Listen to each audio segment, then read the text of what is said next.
Good evening, everyone, and thank you for joining us for this evening's webinar. I'm Gloria Blackwell, Senior Vice President of Fellowships and Programs at AAUW and also AAUW's United Nations representative. My role here at AAUW is to lead all of our amazing fellowships and grants, which amount to about $4 million a year, and our amazing programs like our Work Smart salary negotiation training, and the National Conference for College Women Student Leaders. We're so excited that you're here with us this evening for Archaeology of the Self, Sustaining Racial Literacy in the Movement for Change with Dr. Yolanda Sealey-Ruiz.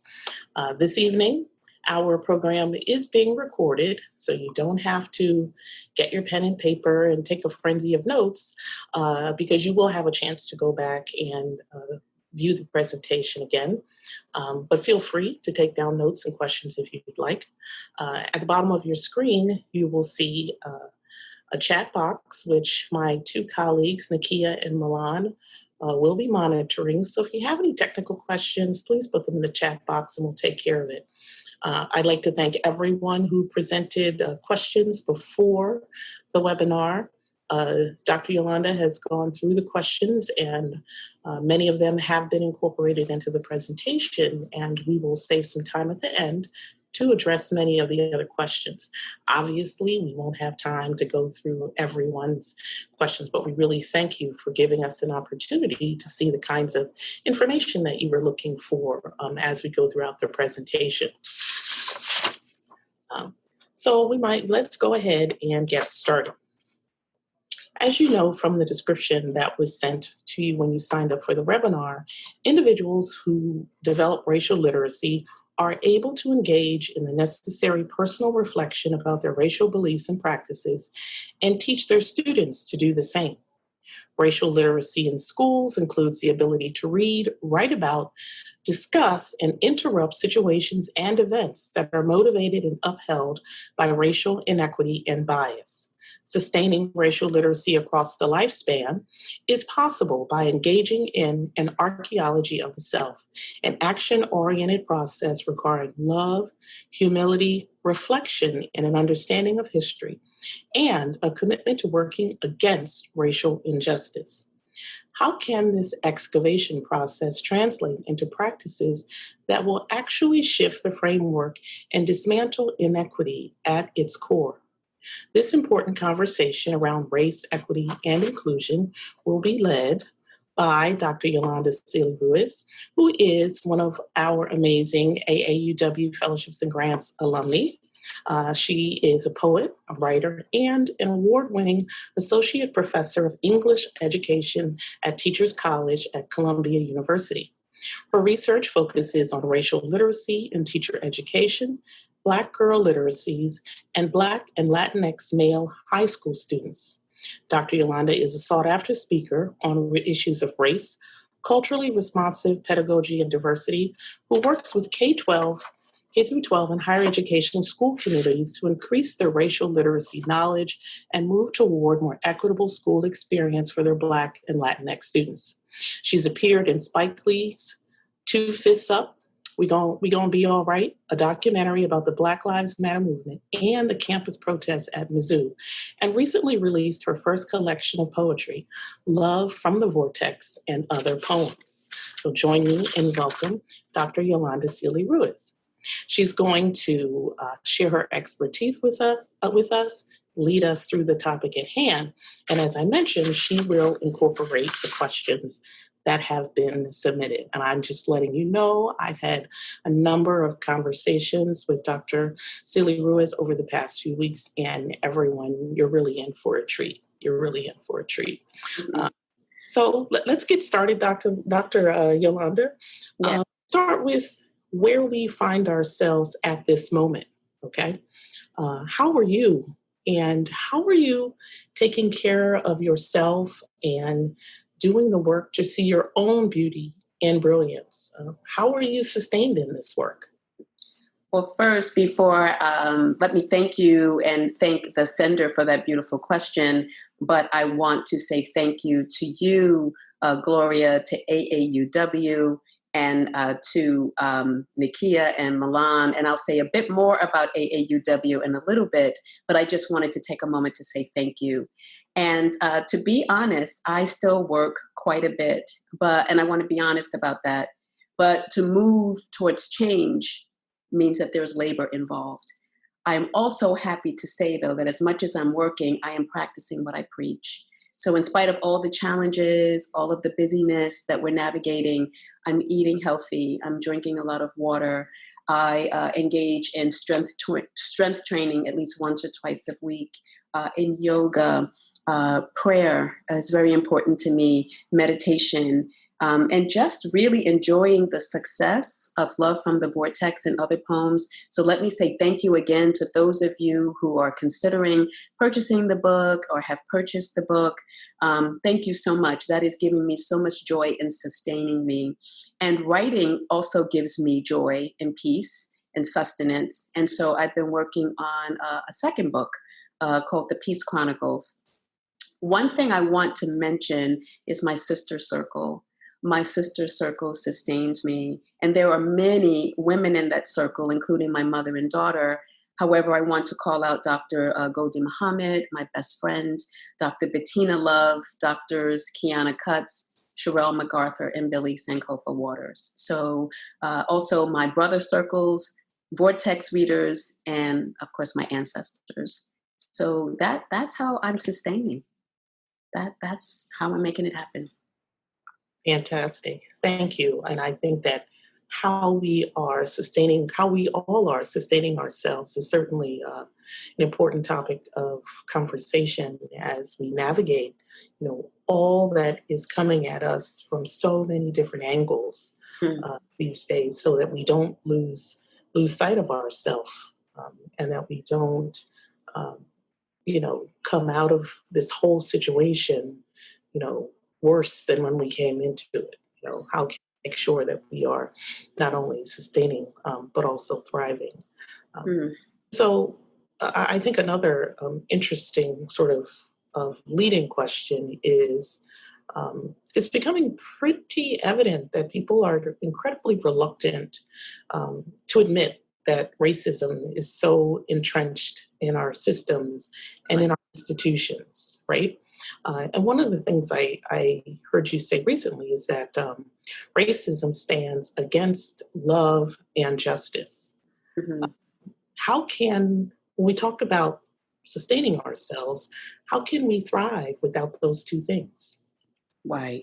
So I'm going to talk more about that in the presentation, but I want to thank you, Gloria, for forefronting that question, because the bottom line is without love, we will not be able to do any of this work. And I think all we have to do is look over 400 years of history, particularly as it relates to Black people and Indigenous people, and even our Indigenous brothers and sisters before that, to recognize what a lack of love spawns and what it brings. So we cannot do this work without sustaining ourselves, without it being rooted in love, and certainly without having honest and deep conversations. And so what I'm offering today through this racial literacy conversation is to offer a way forward, right? But I want to be clear that everything that I'm talking about has to be rooted in love, and not in the type of, oh, I love you type of love. I'm talking about love that Reverend Dr. Martin Luther King talked about, that Paulo Freire talked about, that Bell Hooks writes about,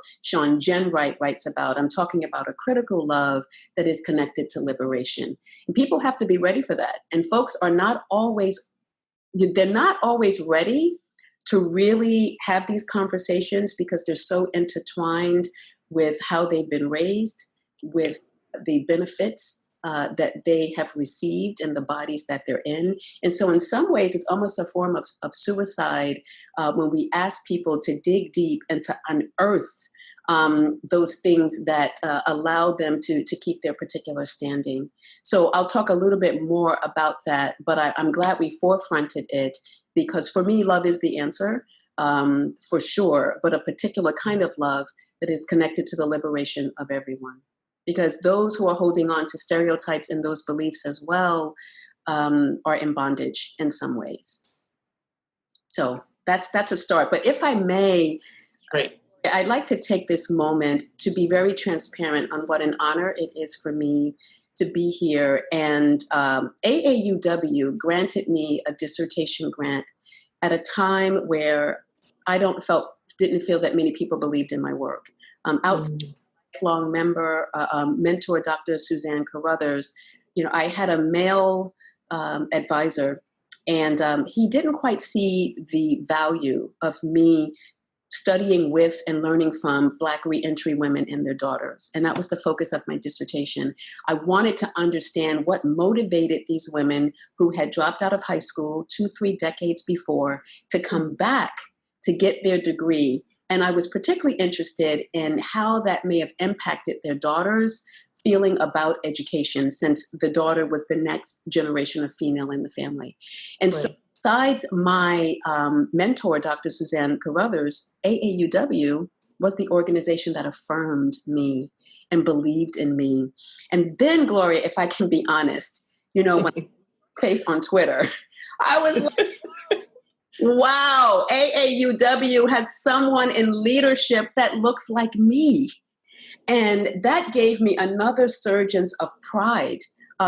First, AAUW affirming my work, and then seeing someone like you and seeing the work that you're doing to really gather the alumni who are all across the world and create a platform, for us to share about our work and talk about the things that we're trying to do. So first and foremost, another thank you to AAUW, and for you, Gloria, in the amazing work that you are doing in this social media space, in this online space, but also what you do every day to make sure that women, and for me, women of color, have an opportunity to finish their dissertations and move on into the world of academia.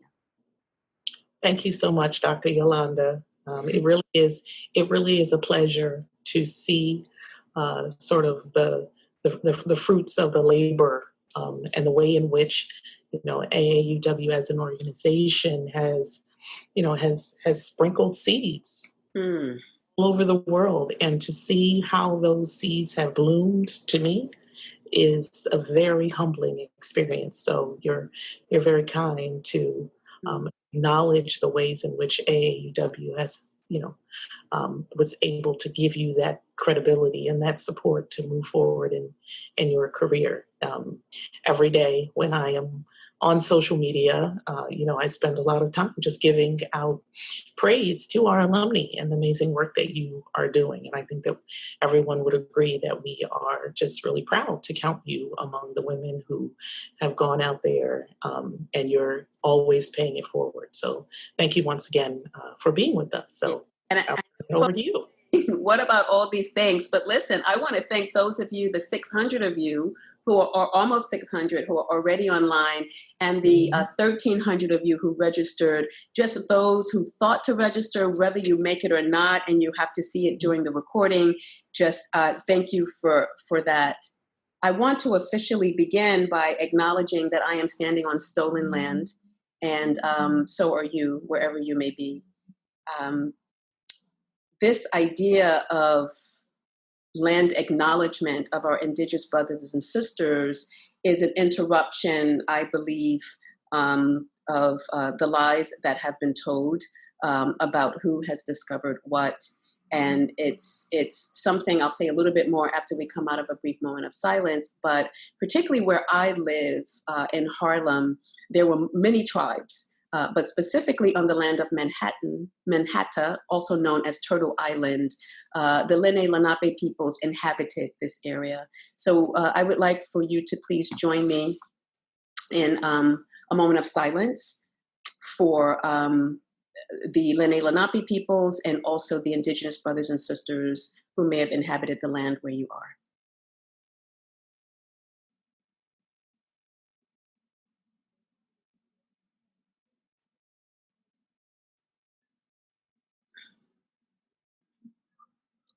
Thank you.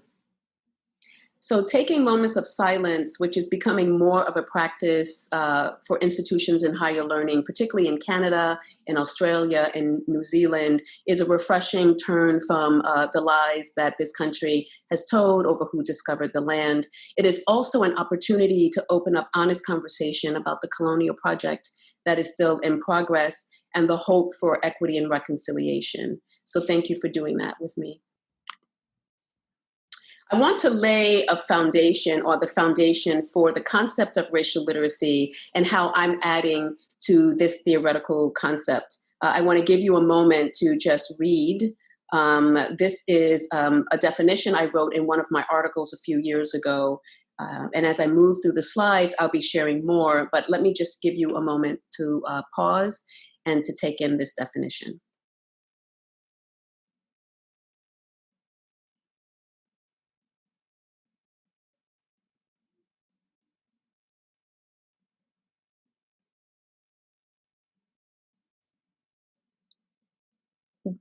What I want to emphasize the most is that racial literacy asks, in this case, I'm talking about education, that teachers take action against injustice in their school settings once they recognize it. And I want to emphasize that racial literacy is an action-oriented theory. It's not just a theory just sort of that hangs out there, but it requires us to take action. And as Gloria mentioned, I will be, as I share slides, intentionally answering many of your beautiful questions. And you may recognize some of your questions woven throughout the 30 or so minutes that I'll be presenting. One quick emphasis that I do want to make, and this came out in a couple of questions, about this idea of historical literacy. And I want to say that we all need it. I'm inspired, of course, by Ibram Kendi and Dr. Ibram Kendi and Dr. Khalil Gibran Muhammad, who talks, and other scores of historians who talk about the importance of historical literacy. And so we cannot rely on the history taught in our K-12 schools or even in some of the college courses that we've taken. At best, that history presented is skewed, erasing histories and her stories of so many.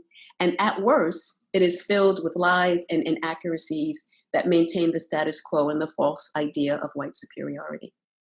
And so this is how I'm conceptualizing this idea of racial literacy development and how people can engage with the racial literacy. And to activate it in all areas of our lives. And the example that I'll give later through writing the book, racial literacy development, we can develop that in various areas of the spaces that we occupy. So if you're a teacher, developing that within the education system. If you're in business, developing as you work within a corporation. And so these are the 6 components of racial literacy development that I'm theorizing. I must thank Dr. Angel Acosta of the New York City Healing Collective for creating this visual of the model.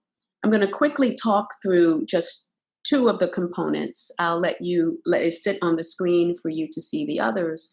But I want to say a thing about critical love and something about archaeology of the self, which is really the center of this presentation. So critical love, as I mentioned earlier, it is a love that is tied to the liberation of people. It is a profound and ethical commitment for caring for the communities in which we work and we serve. The archaeology of the self is a deep excavation of exploration of the beliefs that we hold, the biases and the ideas that shape how we engage with the work that we do. So in these next few moments, I'm going to focus on the component of the archaeology of the self and share a little bit or a couple of ideas about how to excavate these issues of biased beliefs and stereotypes, and what I offer as an opportunity to replace with critical love. I ask that we think about, that we move to excavate these issues in our lives as we move through a broken world, a world that is inequitable for so many, towards the idea of wholeness and equity. Racial literacy development, to answer some of your questions, is for everyone.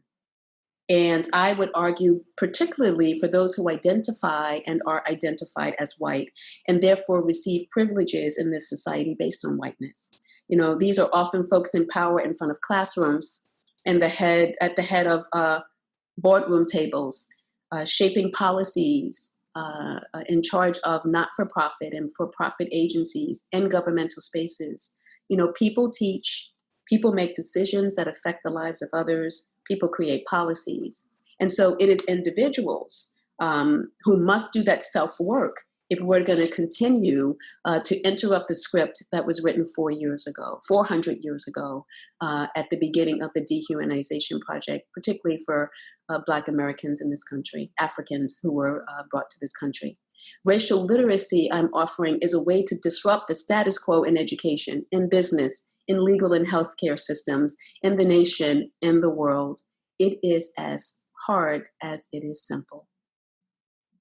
So I want to start by giving a shout out to one of the original, what I call an OG of racial literacy, the brilliant Dr. Lonnie Guinier, who first used the term in legal studies. It generated a year before, and I'll talk a little bit about the person who generated the concept in 2003. But in 2004, Lonnie Guinier wrote a brilliant essay, From Racial Liberalism to Racial Literacy, Brown versus Board of Education and the Interest Divergence Dilemma. And it's a fascinating read. It's right on Google. And in this article, she meticulously lays out the failure of Brown versus Board of Education, particularly for Black children and for most poor white children. So I'll just give you a moment to take in a piece. This is an excerpt from her article, Racial Literacy, Brown versus Board of Education, and the Interest Divergence Dilemma.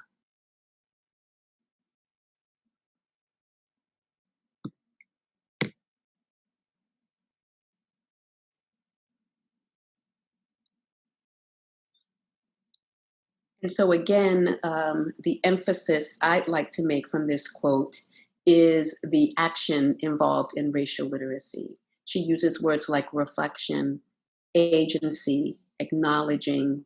And so racial literacy is a theory that must be activated. And education scholars, including myself, have written about this. Frances Windance Twine, a feminist race theorist, a documentary filmmaker. She's also a visual artist who is a member of the Muskogee Creek Nation of Oklahoma, first used this concept in 2003. She's a sociologist who conducted studies with white women, mostly Irish and British women, who were married to Black men. And these women noticed how schools were treating their mixed race children and realized that they needed some language to try to understand how their children were being treated. And so the concept of racial literacy was born.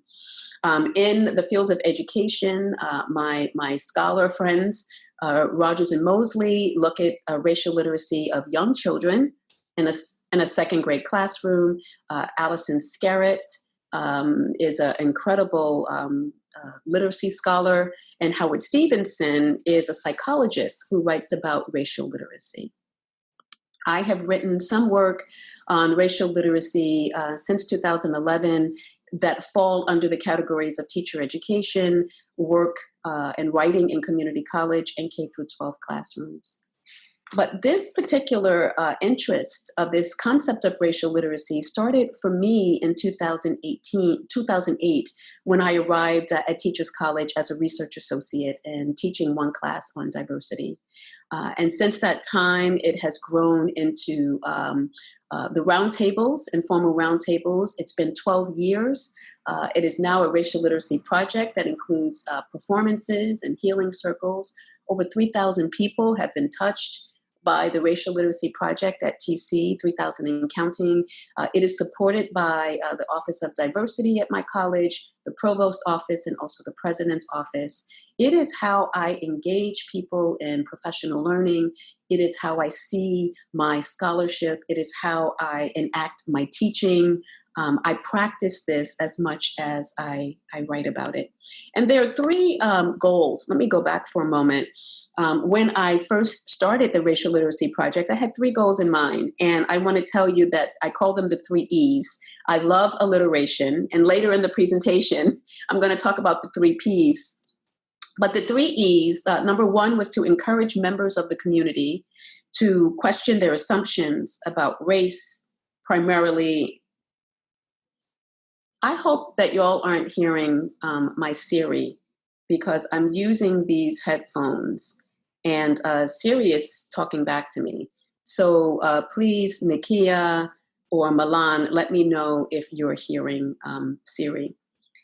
But number one was to encourage members to question their assumptions about race and primarily other issues as well, and to acknowledge and to challenge those assumptions, those biases, and take an active stance against racist and discriminatory practices that they see in their teaching sites as well as in their workplaces.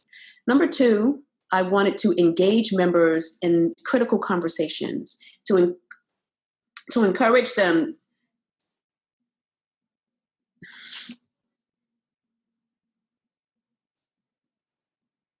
That's Siri.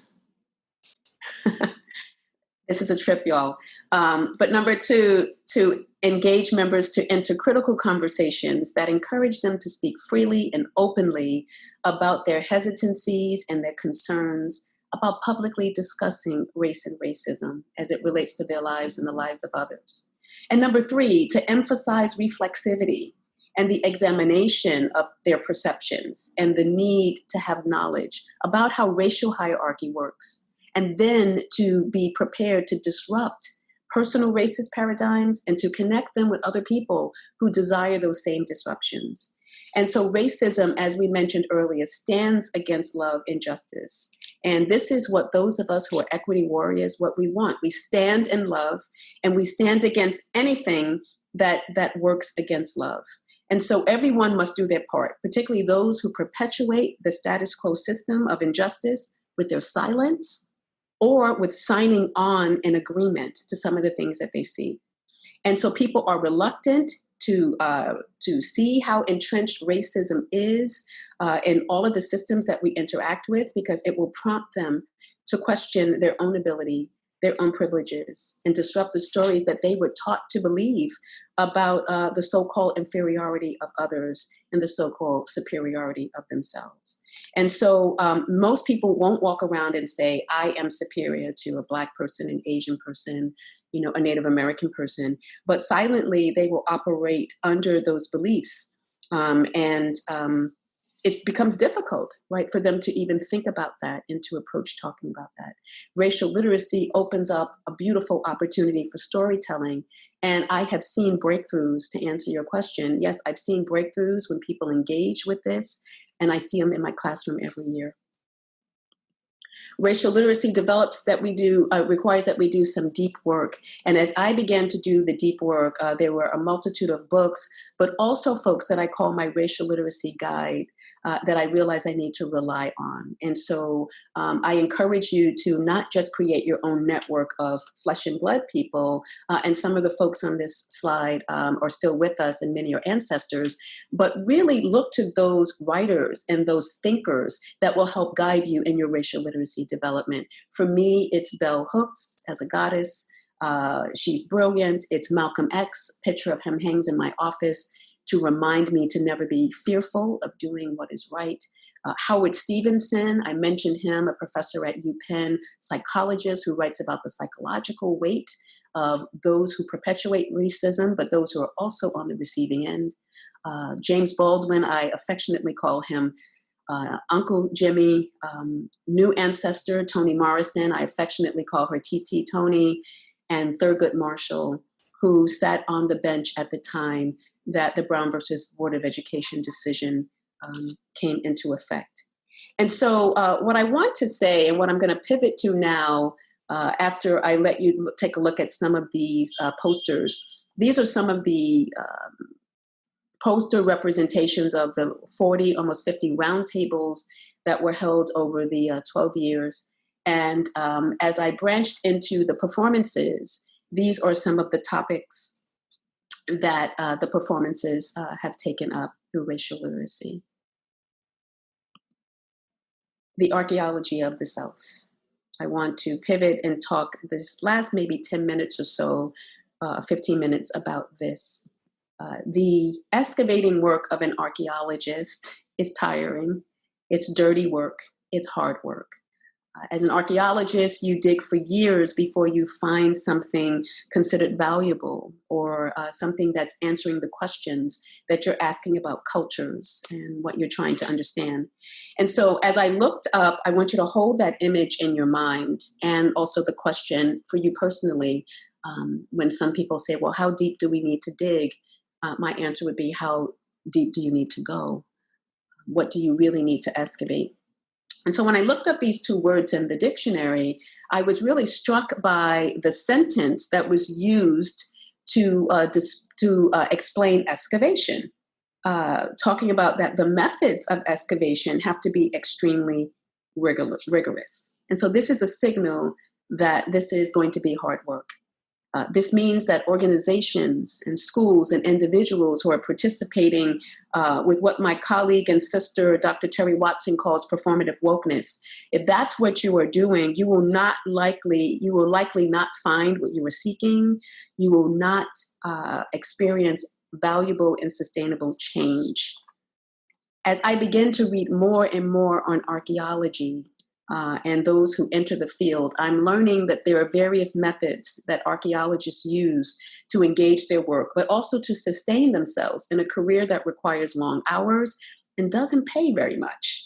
And this particular book review that I was reading in the New Yorker, the author is quoting a few archaeologists as they talk about why archaeology is so important, as they talk about the criticality of this work and the importance of sticking to it and to continue to dig even when it looks like nothing will manifest.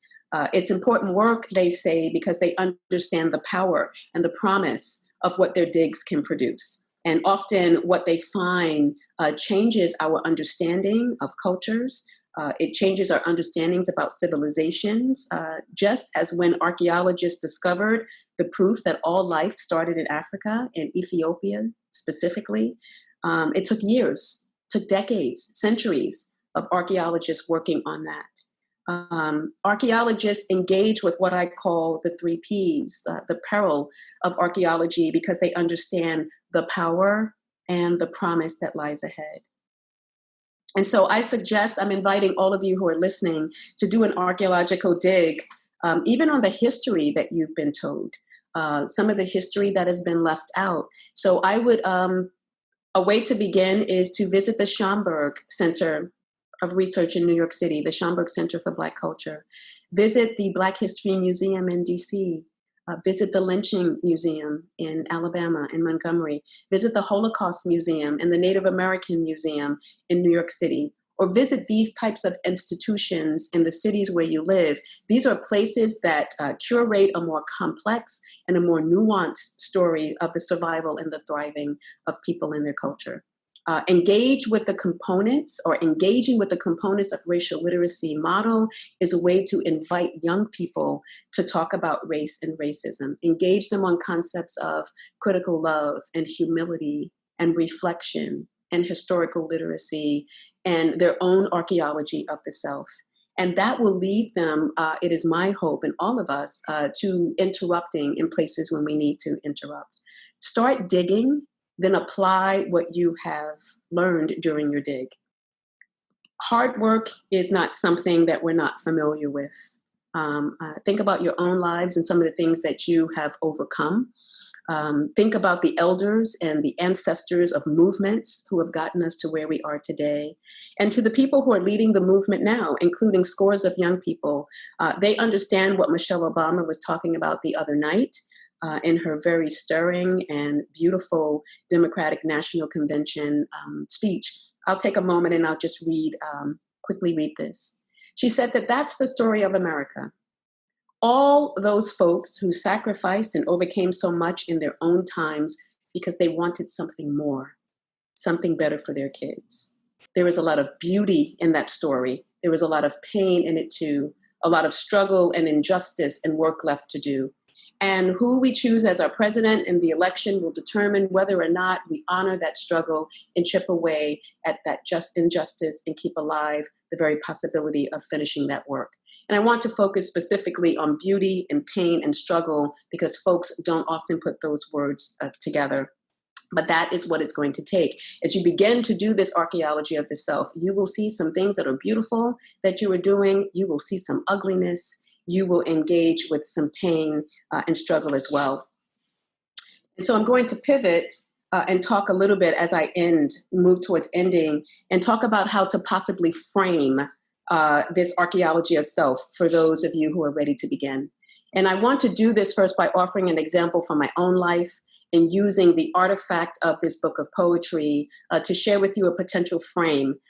So in March 2020, Love from the Vortex and Other Poems was published by Kaleidoscope Vibrations, LLC, an incredible publishing team. And this truly is my artifact around the archaeology of love and intimacy. So if you choose to read it or you have read it, you will notice that I was extremely honest, vulnerable, reflective, and I loved myself during the painful and joyful moments alike. It was hard work to face my experience, and it was a very hard decision to go public. I use aspects actually of the racial literacy development model to engage in my arc of self around love and intimacy. And I would like to say that I am free and better for it. And I want to relate these artifactual poems in this book to the frame that I'm offering to do self-archeology, or to at least illuminate some self-archeology. And I'm going to do this about talking about the 3 Ps of self-archeology, the peril, the promise, and the power. And I'm going to do this very quickly through the poetry of Love from the Vortex. So the peril of self-excavation, when archaeologists go deep into the ground, of course, they run the risk of breaking and putting cracks into valuable items. And in doing self-archeology, you will likely cause fractures in your friendships, in personal relationships, and you may even cause fractures in your own self-perception. These are some poems or snippets of poems that for me show the fracturing of doing this type of work. And one poem in particular, from a moment of remembering what liberation feels like, I write, "It fell from my body, my armor that had kept me both strong and weak, preserving and disintegrating me at the same time." And so for some of us, not engaging in conversations around race or in the blissful ignorance can be an armor. It can be a bit of a protection. But I also argue that it also weakens us. It weakens us in terms of our full humanity, of not recognizing how other people, other communities are impacted by racism. And so when archaeologists go deep and make those cracks, there's also the promise, what I want to offer as restoration, right? Being broken open offers the opportunity to see ourselves and our imperfections, and also to restore ourselves. But first, the cracks have to be laid bare. And so I offer this poem as I talk about this process of becoming. Now, it can be seen as America. This could be a conversation of an advocate talking to someone. You can play with the metaphors. When we talk again, please tell me how to love you. With instructions, my love can support your growth as you be the man you are always becoming. There is an opportunity for human flourishing when we have honest conversations with ourselves and when we try to move forward towards our full humanity. And there is power in that. There is power in being broken open, putting the pieces together towards fullness, and trying to understand the pieces as we pull them together. And so just as equity warriors before us, we have the opportunity to leave a legacy of knowledge, to ask new questions as we move towards this movement of change as a result of the toil that we engage with. And so there is promise etched into the persistent fight against inequity and racism. And so I'd like to end this section by reading this poem, Just Us, which is a play on the word justice. Here is my invitation for you to bend towards justice. My arc of self bends in favor of love, asking hard questions and waiting for answers that don't offer conclusions, just more wonderings about how to live a life worthy of the children who come after us. So let us be the people who live out John Lewis's hope for humanity. Why not? Why not us? And when he writes, when historians pick up their pens to write the story of the 21st century, let them say that it was your generation who laid down the heavy burden of hate at last, and that peace finally triumphed over violence, aggression, and war. So I say to you, walk with the wind, brothers and sisters, and let the spirit of peace and the power of everlasting love be your guide.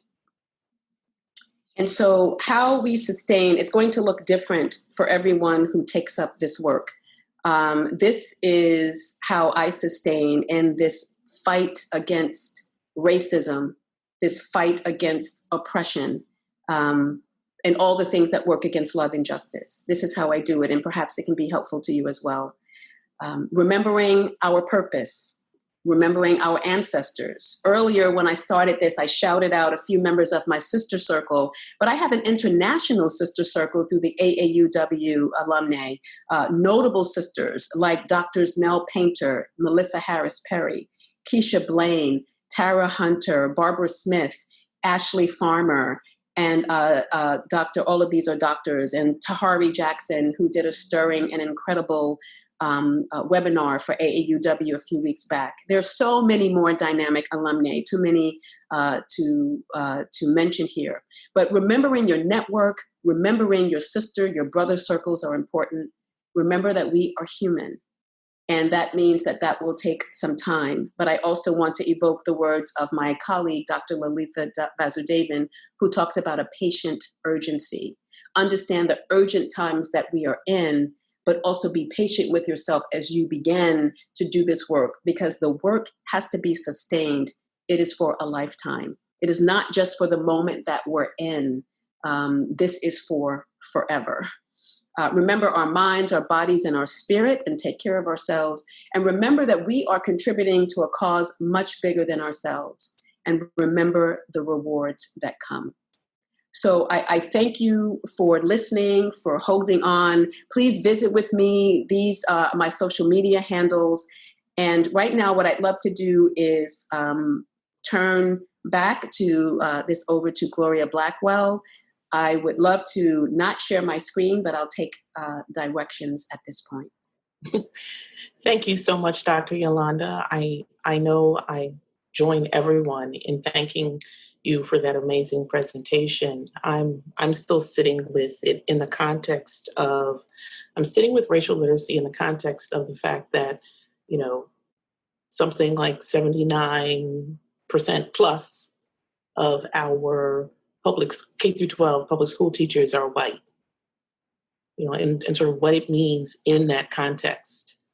When we look at the population, you know, of our classrooms, and how something like racial literacy is so incredibly important, and the way in which you have given those who want to take a deeper dive into the framework, how you've given them that opportunity with the resources, but the beautiful way that you also sort of intertwined love in the vortex into the presentation was really fabulous, really fabulous.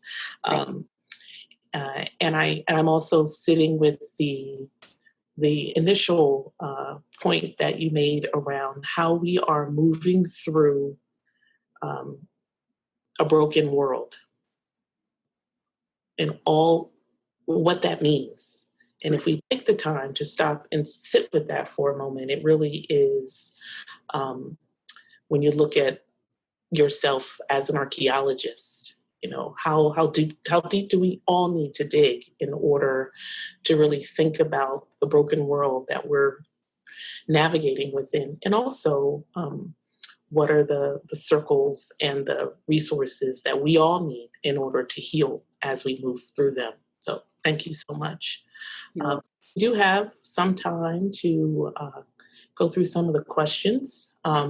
Some time specifically, and so forgive me if you felt I was rushing through. I just wanted to plant a little bit of seeds or seedlings, right? And really have people think about this idea of racial literacy, action that it requires, and to make a commitment, right? To make a commitment in some ways. And when I say the word capitalize, I don't mean it in terms of capitalism, but to take full advantage of the moment that we're in. We're seeing people come to consciousness in ways that we have not before, and people Right. that they've been sleeping. So there's a way to do it.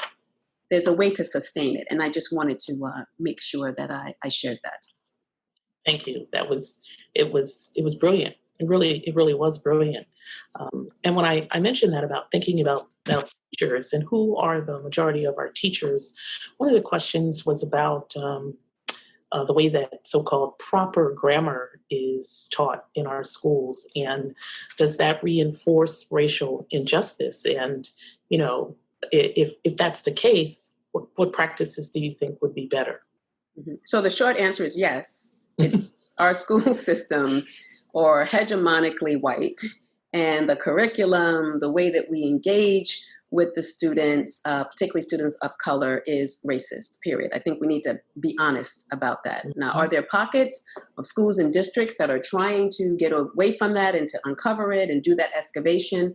Absolutely. But I think it's fair, and this is why it's important to read, Lonnie Guinier's work, to really see how the one thing that we hold up for equity in education was a failure. And that was Brown versus Board of Education. And so it's important for us to get that historical literacy and to get that understanding. So that's the short answer. A much longer answer is to say that there are so many amazing scholars who have dedicated their lives to that very topic. Doctors Geneva Smitherman, Dr. Carmen Kennard, Dr. David Kirkland, Dr. Victor Villanueva, Dr. Keith Gilliard, and of course, most recently, Dr. April Baker Bell, who has an incredible book on linguistic violence.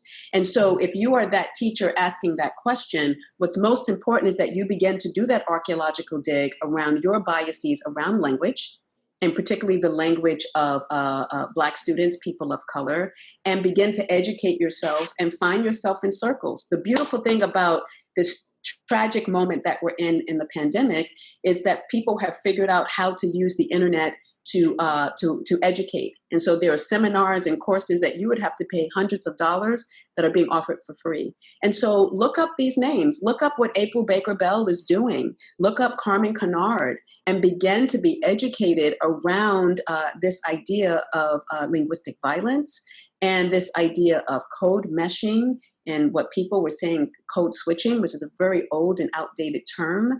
But do that self-work first. Right. That will help lead you to what you need to know and change your practices in your school. And that's the most important thing. Once you get the knowledge, you can't help but to make some change, I hope. Yes, we all hope, right, that it's not just an academic exercise. Academic exercise without putting it into practice is futile. It's useless. So one of the, I think lots of people, they put in the chat, in the questions, is the pleasure really of having that interconnectedness of the poetry along with the academic piece as well. Talk a little bit about Love from the Vortex and other poems, and sort of why was it necessary, and how was it contributed to your own healing? Wow, that's an incredible question. And it is my healing, I want to say. I did not set out to write the book. I've said this before, and for a confluence of so many issues just led to that. And I'm so, as I think about the timing of this and folks writing and saying how it's helped to get me through the pandemic. So Love from the Vortex, just quite quickly, for those of you who are not familiar with it, and I have a copy here. It is a book written in 7 chapters. The first 6 are dedicated to men that I've met along my journey to self-love. And the pain, the joy, the happiness, the fantasy, right, that has happened. And this is over a span of 30 years. So this is 3 decades. And I was as honest as I could be, because if I can't be honest in private, how am I going to be honest in public? And so I take that as an application for everything I do in my life, and what I invite my student teachers to do, who are going to enter this very public profession of teaching. If you're not doing that private work, and with that private work, I mean facing your own biases, also dealing with your own pain, This is why I tell students you have to engage student teachers in some form of therapy. When you're going to be in front of other people's children, you need to try as best as you can to work out your stuff and the things that may trigger you.